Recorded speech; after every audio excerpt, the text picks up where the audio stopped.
1000 سال سے زیادہ تصوف جو ہے یہ اسلامی ممالک میں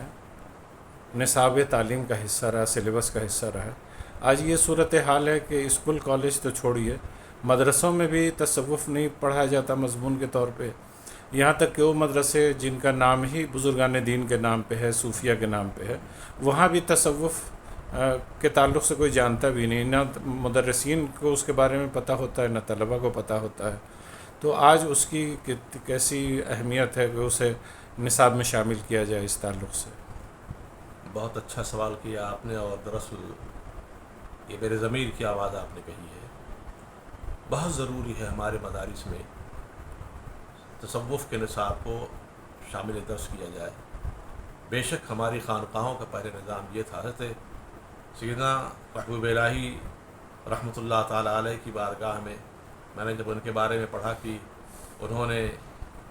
کشف المحجوب کو سبقاً پڑھا بھی ہے اور پڑھایا بھی ہے، تو مجھے اتنا احساس ہوا کہ ایسی قداور بلند و بالا شخصیت بھی کشف المحجوب کو پڑھتی بھی ہے، پڑھاتی بھی ہے۔ اور پھر میں نے یہ بھی پڑھا کہ ان کے شاگردوں اور ان کے مریدین میں ان کے مکتوبات و ملفوظات کو بطور نصاب درس شامل کیا گیا اور لوگوں نے پڑھا۔ چنانچہ یہی وجہ تھی کہ پرانے زمانے میں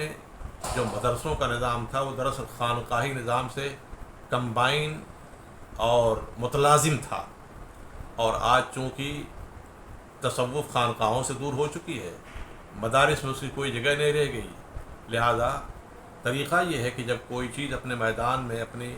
اپنے وضعیت کے اعتبار سے محروم کر دی جاتی ہے تو پھر نام کی رہ جاتی ہے۔ اور آج کل پوری دنیا میں تصوف کا مزاج یہی ہے، کہیں کہیں خانقاہیں ہیں اس لیے بھی اب بھی۔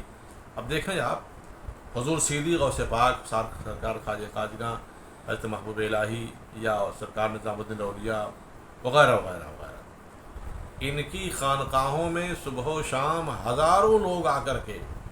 تربیت حاصل کرتے، وہیں رہائش ہوتی، وہیں ان کے خورد و نوش کا انتظام ہوتا، اور اس کے بعد پھر وہ دل کو صیقل کر کے نکلتے تھے۔ تو ان کی نگاہوں کا حال یہ ہوتا، کسی اوپر نگاہ ڈالتے تو اس کی دنیا بھی بدل جایا کرتی تھی۔ لیکن اب صورتحال یہ ہے کہ علم ظاہر جو علم باطنی کے اعتبار سے الگ کر دیا گیا ہے، اس کا اثر یہ ہوا کہ علماء کی تقریروں کے اندر وہ اثرات باقی نہیں رہے جو دلوں کی کایا پلٹ دیں۔ ضرورت اس بات کی ہے کہ نصاب تصوف کو مکمل طور پر اس میں داخل کیا جائے۔ قشیریہ سے لے کر کے آج تک کی پائے جانے والی فوائد الفواد ہے، مکاشفۃ القروب ہے، کشف المحجوب ہے، ساری کتابوں کو داخل نصاب کیا جائے، تاکہ جو اب نئی نسل پیدا ہو وہ خدا شناسی کے جذبات سے آشنا ہو۔